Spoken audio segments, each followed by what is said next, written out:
Well, we continue our study of the church today. The theological term, Ecclesiology, the study of the ecclesia, the assembled. It's the Greek word that we often translate as church in the New Testament. There's no better place to start a study of the church than the first time we find church mentioned in the New Testament. That's in Matthew 16. I want us to look at verses 17 through 19 for our next couple sessions.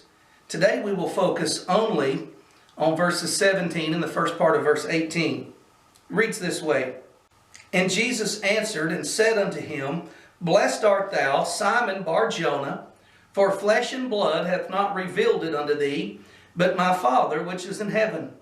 And I say also unto thee that thou art Peter, and upon this rock I will build my church. The gates of hell shall not prevail against it. And I will give unto thee the keys of the kingdom of heaven.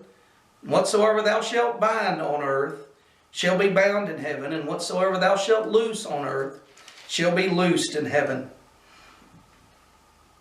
Today we're going to focus on the architecture of the church. Architecture is the complex or carefully designed structure of something. We want to look today and just focus on how God built the church. What God used to build the church. What was it that God put together, and how is the church built?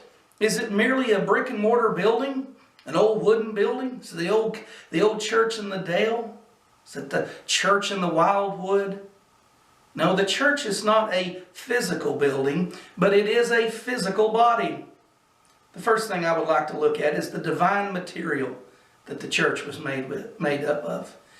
Jesus said in verse 17, "Blessed art thou, Simon Bar-Jonah, for flesh and blood hath not revealed it to thee, but my Father which is in heaven." Jesus asked the question, "Who do men say that I am?" And they said, "John the Baptist and Elijah." And then Jesus asked a more specific question. He asked it to his 12 apostles there. He says, "But who do you say that I am?"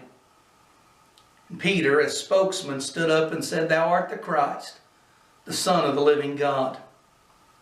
And Jesus responds to that by saying that Peter is blessed.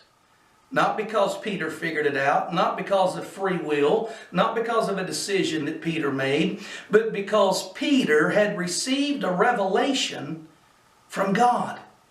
And the revelation was that Jesus was indeed the Messiah. And Jesus says that the only people who understand and believe that are those whom God reveals it to. So it is divine material that makes up the church. It's not made with human hands. It's not made with crafty preaching. So you and I can't go out and build the church. My friend, you and I can't go out and grow the church. The church is grown by God. When He reveals Jesus Christ to someone, that is the divine material. Verse 18 is where things get interesting. We'll look at the first part. "And I say also unto thee that thou art Peter, and upon this rock I will build my church." And I say also. The Lord is still talking to Peter. He's continuing the thought. He's continuing the teaching directly to Peter. Peter is the word Petra, which means stone. When did Peter get the nickname stone? His real name was Simon, the son of Jonas. Simon Bar-Jonas, but now he is referred to as Peter. When did Peter come along? Jesus named Peter stone. He named Simon Peter the stone the very first time he met him. We find that in John chapter 1, verse 42. So it is Jesus choosing His disciples, and it's Jesus naming His disciples long before chapter 18 in Matthew. The question that we have to answer now is this. If we know that thou art Peter, thou art the rock, thou art the stone, what does the second rock mean? If we know the first rock is Peter, what is the second stone? Upon this rock I will build my church. What does this rock mean? We only have 3 options scripturally that we could make claim to. We could say that the second rock was also Peter. We could say that the second rock was Christ. Or we could say that the second rock was Peter's confession that Jesus was the Son of God. Let's look at those. Right off the bat, someone's going to say, well, it can't be Peter, because if Peter is a rock in which the church is built on, that would lend credibility to the Pope. So we can't say it's Peter because we don't want the Catholic Church to be right. My friend, this verse will not make there be a case for the Pope. The Pope has more problems than claiming to be a succession of Peter, because he first needs to establish from the Bible that Peter's office was transferable. The Scripture was still being recorded long after Peter died. And yet no one records Peter's replacement in Scripture. And I would think that would be something worthy of our understanding. But there is no biblical evidence that the office that Peter held was transferable. Also, the Pope claims to be infallible, having never said anything wrong or never make a mistake. But Peter, however, was fallible, made a mistake, and Paul corrected him on that. We know that from the book of Galatians, and we have the actual happenings in Acts chapter 15. The Pope claims to be supreme, the top Christian, the number one on the earth. But Peter refers to himself as an elder, just like any other elder of any other church. The Pope must be celibate. However, Peter had a mother-in-law. Who wants a mother-in-law but doesn't want a wife? My friends, the Pope is not going to be deemed worthy because Peter could possibly be the rock. Let's deal with Christ being the rock.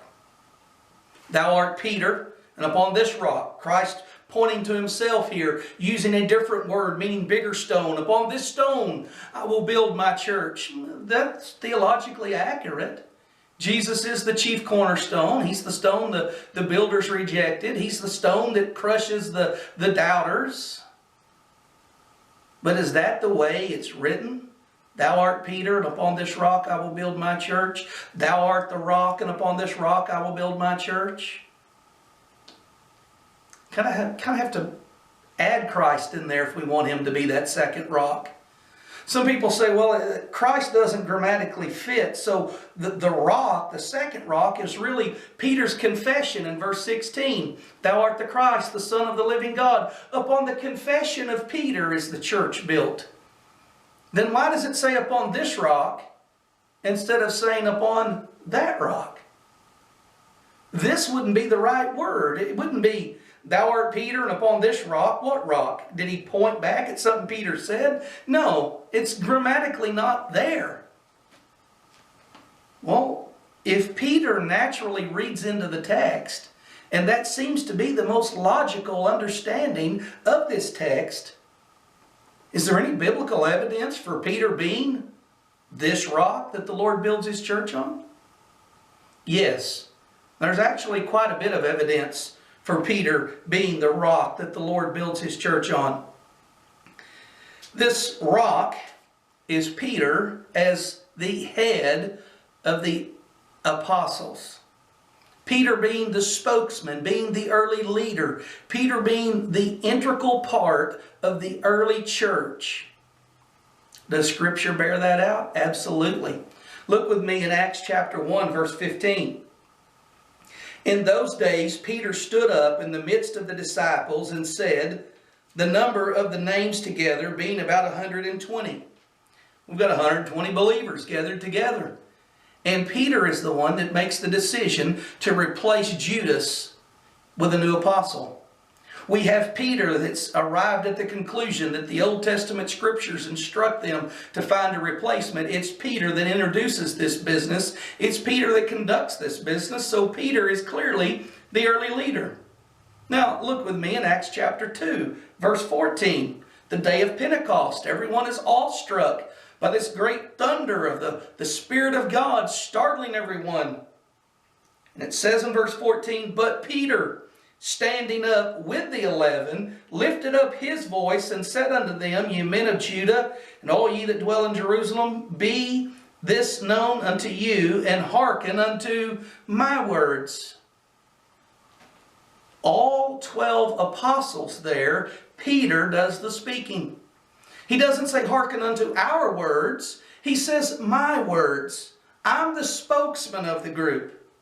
Peter, in chapter 3, goes on again.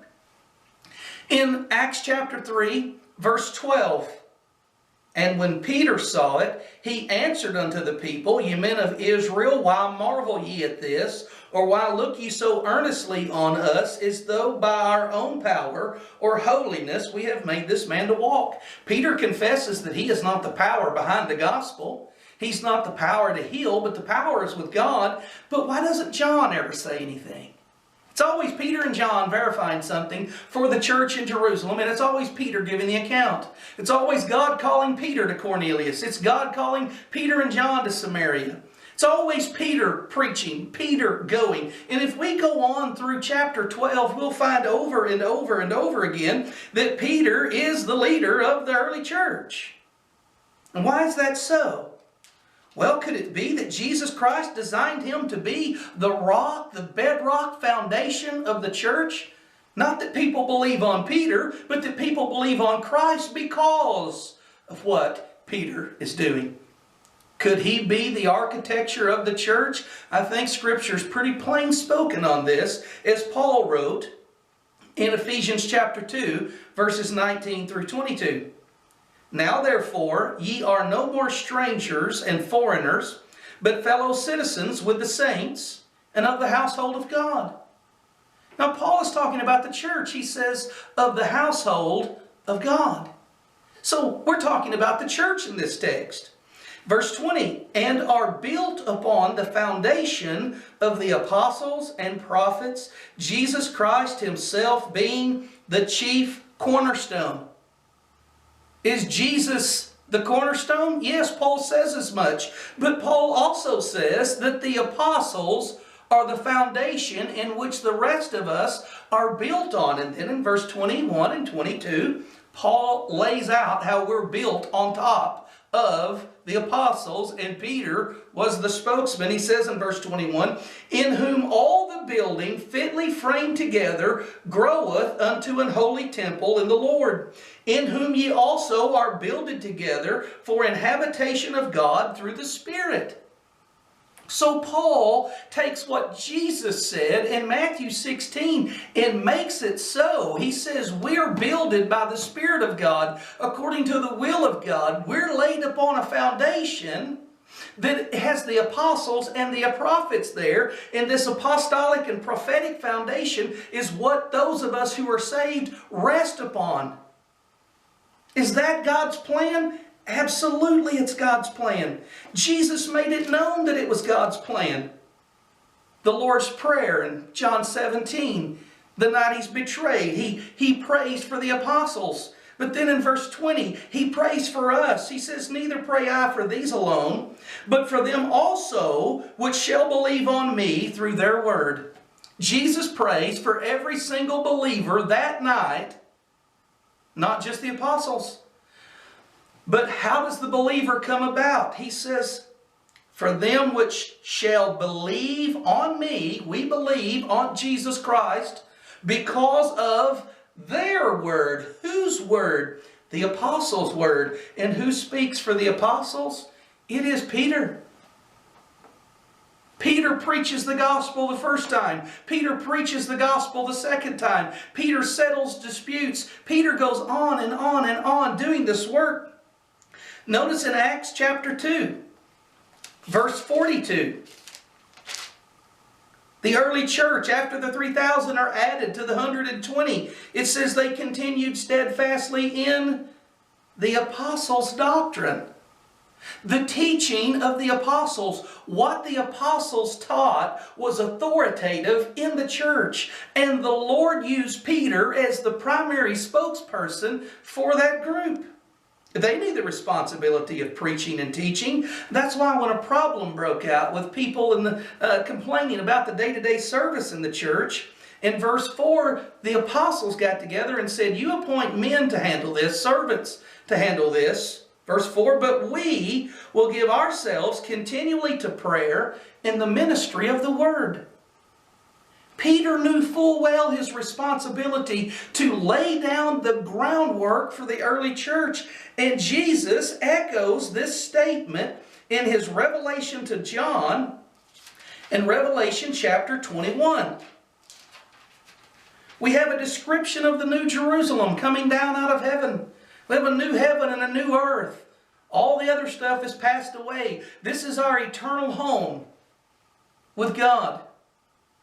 Let's look at a description of this New Jerusalem in verse 14. And the wall of the city had 12 foundations, and in them the name of the 12 apostles of the Lamb. Friend, it would appear to me that Christ was talking about Peter. The New Jerusalem has 12 foundations, and they're named after the 12 apostles, and Peter was their spokesman. So I will not allow fear of the Pope to hijack this Bible verse from the true church. I believe that God builds His church with people whom He chooses. And if He chooses Peter to be on the bedrock, if He chooses Peter to be part of the foundation, as Paul said, if He chooses Peter as evidenced by the New Jerusalem, if He chooses Peter and the history of the early church testifies to it being Peter, why do we fear the Pope and try to make it mean something that doesn't fit the natural reading of the text? You say, well, Brother Harold, I still believe that the second rock is Christ. That's okay. I still believe the second rock is Peter's confession. That's okay.